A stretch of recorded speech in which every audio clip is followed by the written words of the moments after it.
you guys, what's up? It's a new episode of Living, Loving Leo, and today we're going to talk about kids, their bodies, and safety.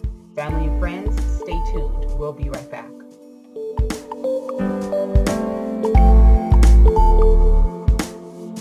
Hey, you guys, like I said, it's Living, Loving Leo time. I love it when I record. I use my days off from my 9 to 5 to do my passion, so it's nice. First off, can we talk about this phase today? Okay, I know if you watch my Snap and if you follow me on Facebook, I already had this conversation. However, I'm really proud of myself. I did it like caked, baked, highlight, contour, lashes, brows, lips, like 36. I just turned 36 5 days ago. Oh, by the way, happy Cinco de Mayo. Today's Cinco de Mayo. But 5 days ago, I turned 36 years old and I'm loving it. Okay, on to serious talk. So, like I said, I really want everybody, I'm going to try to not make this a really long video.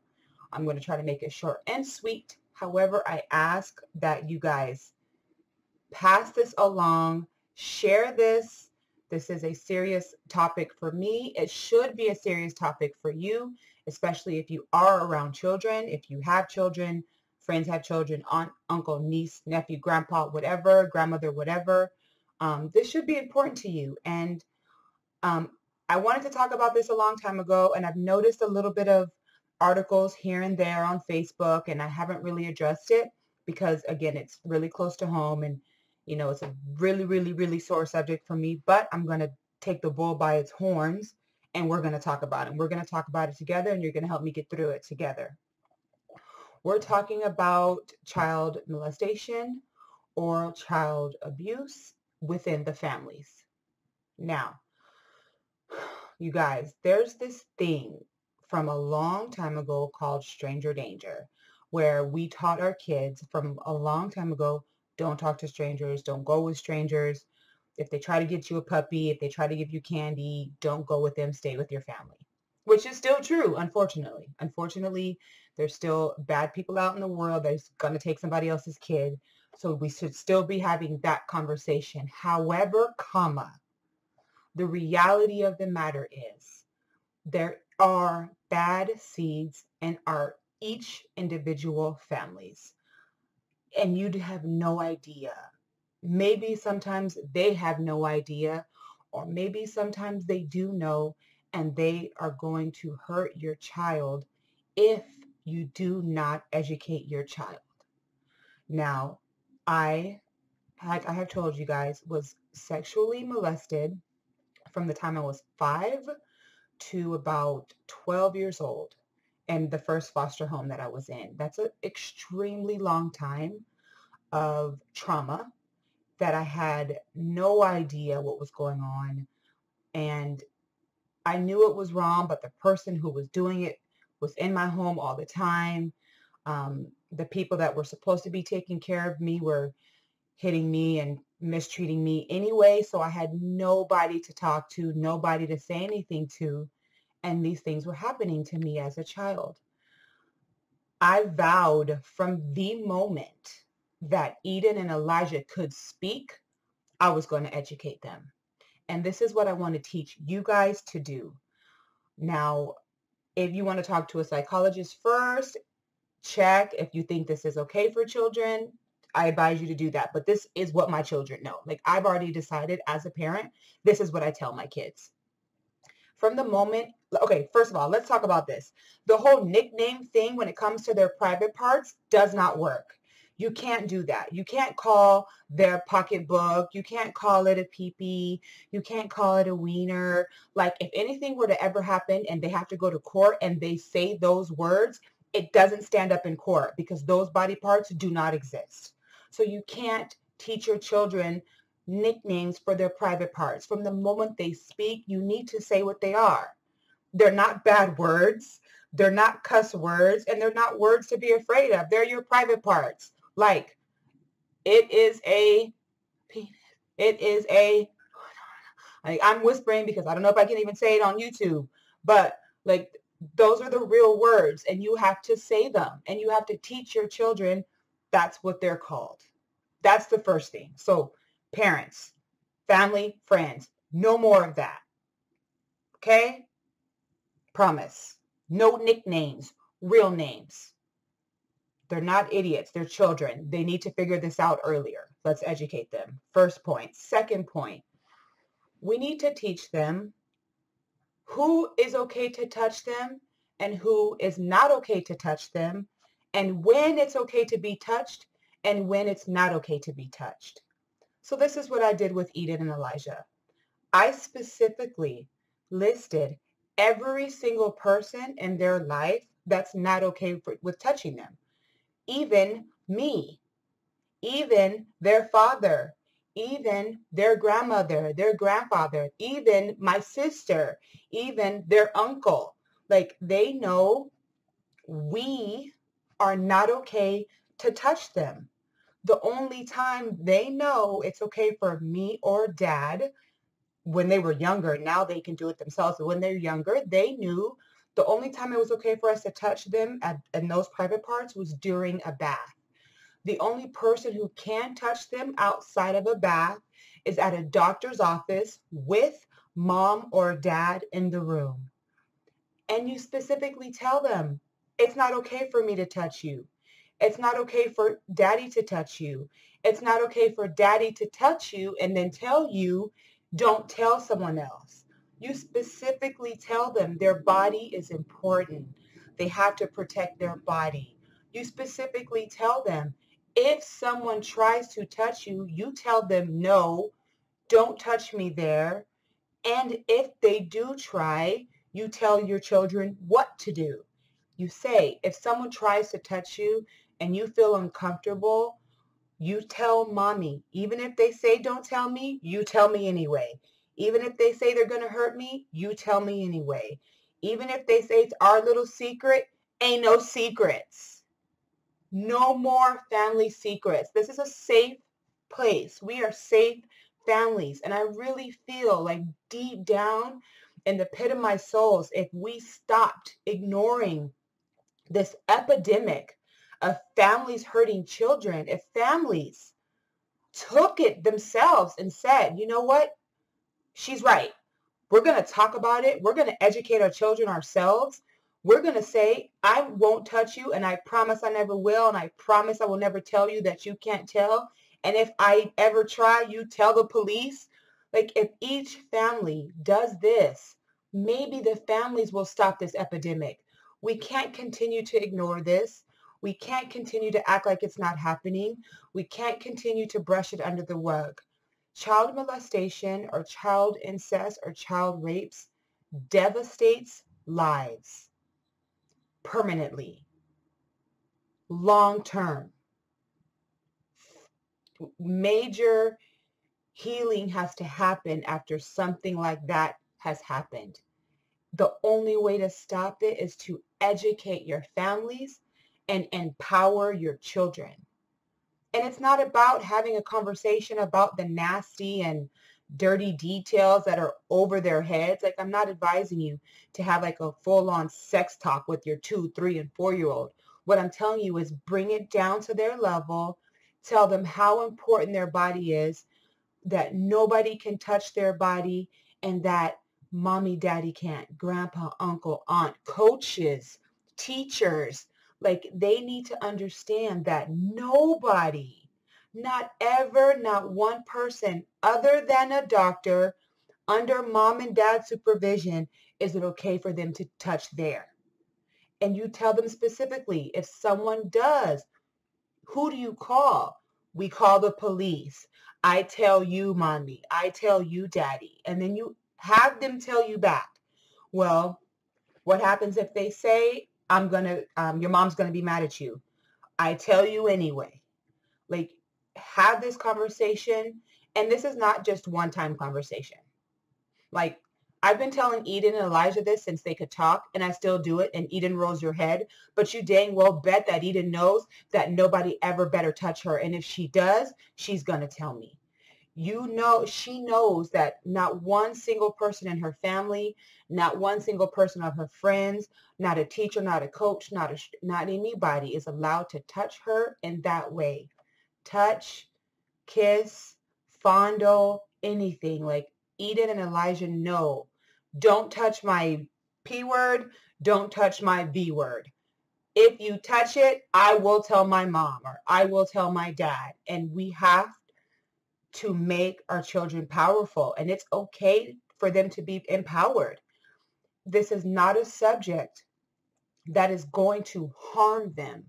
This is a subject that's going to empower and protect them, even if it never were to happen, even if you were to think, oh, no, she's wrong. We don't need to talk about that. That's never going to happen to me. I trust everybody in my family. But you don't know who your family has in their home all 100% of the time. My mom can tell you, my husband can tell you, I was paranoid. I mean, of course, because of the fact that I went through it for so long, I was paranoid about every single person that came into my children's life in the beginning. Like, disclosure, I didn't even really want Eden and Elijah to go with their dad. Like, I wanted them around me 100% of the time because I didn't know who he was going to be around. And that's being honest. It was wrong. I was a young parent at that time. I didn't have my faith and know that God will protect my children. But at that time, they couldn't talk anyway. So I was super paranoid. But now I've empowered Eden and Elijah. And I just want you guys to do the same thing. I'm not trying to force something on you. I'm just trying to give you a dose of reality. This happens a lot. It happens to both boys and girls, and it's happening more often than not from their own family or friends that are close to them. And if you just teach them and have a couple of conversations, a couple of times, reiterate, plant the seed that their bodies are important and they're private and it's not okay for anybody to touch them, it's probably not going to happen unless someone really forces it. And at that point, I mean, we can't prevent bad things from happening. All we can do is to educate and hope and pray and have faith that they won't. But ignoring it and brushing it under the rug is not the answer. So again, I'm asking all my friends and family, all my parents, my aunts, uncles, grandparents to watch this video, share the video. Like, whether you agree with it or not, maybe somebody else will agree. Like, maybe somebody else will be like, you know what? I've never had that conversation with my kid and he's 6 or 7 years old and I don't know. Like, I've never told my child what their real body parts are called and I'm calling it a nickname, which is, I mean, again, they're not idiots. They're children. My son is so smart. Like, I don't even, sometimes the things that come out of his mouth amaze me. I'm like, you're 5? Like, what? So I'm just saying, don't dumb things down for them.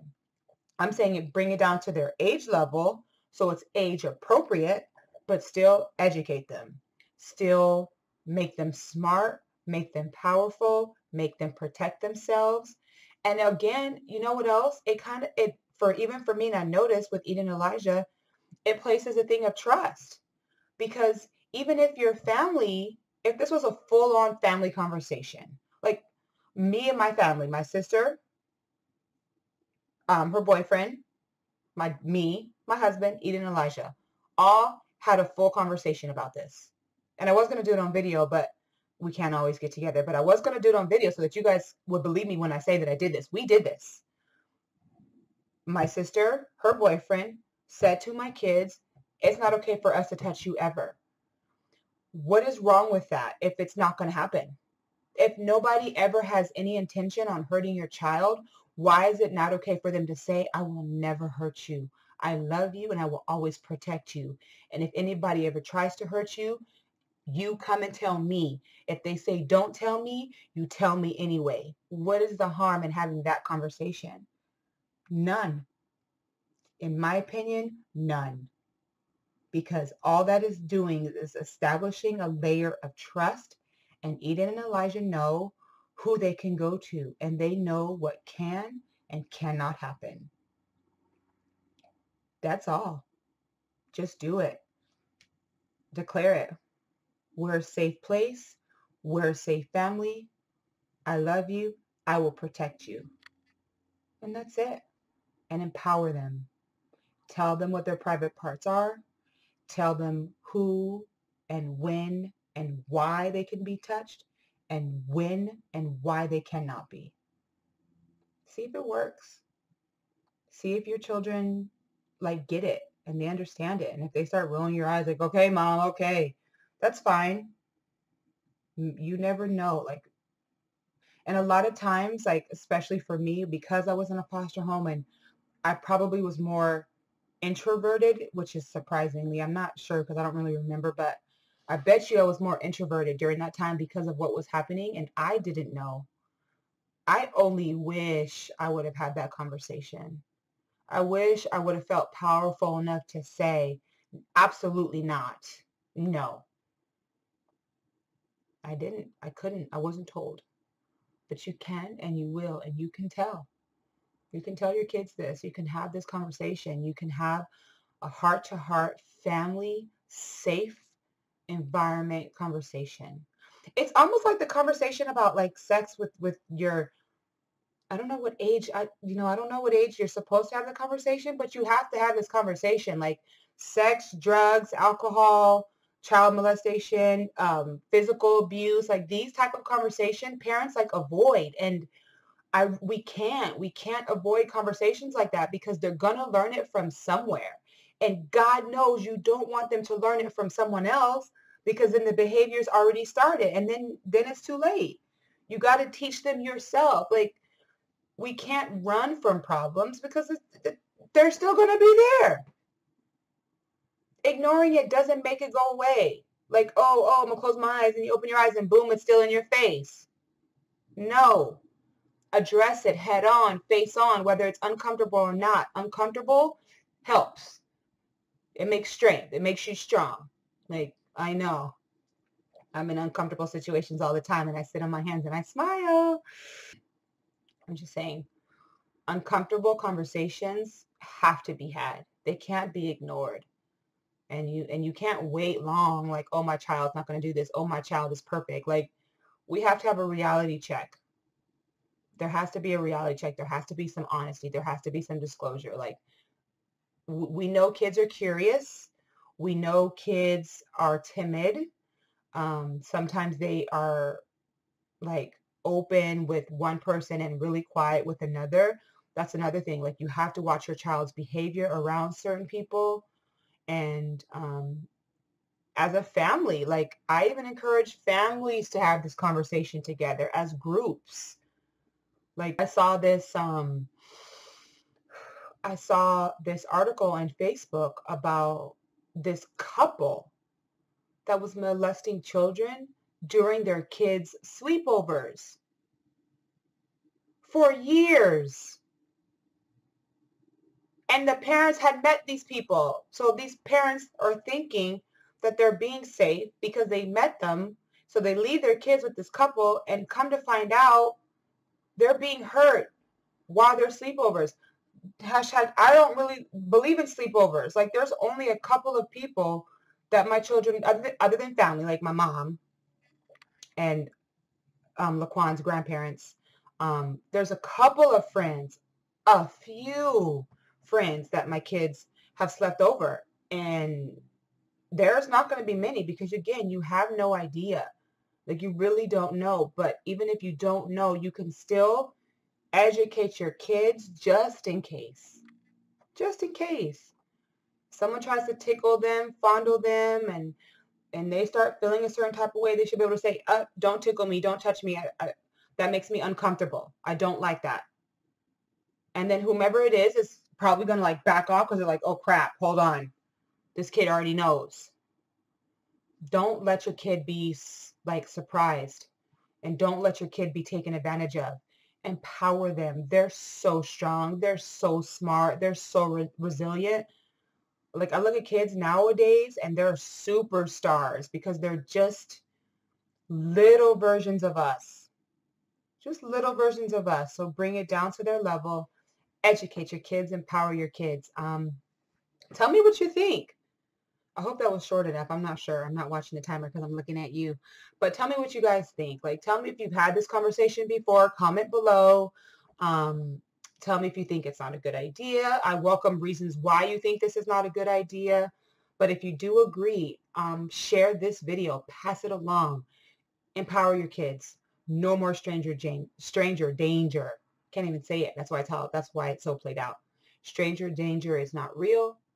Protect your family and your friends and your kids and their future and their innocence. Protect it with every piece of you. Protect it. And it's everybody's responsibility to do that. It takes a village to raise one child. So we as a culture have got to get this together. Honestly, like, it's our responsibility to protect our children. And the way that we do it is we educate each other and we educate them. That was Living, Loving Leo. That wasn't as hard as I thought, because like I said, it's a lot to have that happen to you, and I don't want that to happen to mine, and I don't want it to happen to yours. Thanks for watching Living, Loving Leo. Don't forget to enjoy, like, share, and subscribe, and I will see you at the next episode. Bye. Hi everybody, you're on with Living, Loving Leo, and today we're going to be talking about the truth, the way that I see it, behind Yelp reviews. Stay tuned. We'll be right back.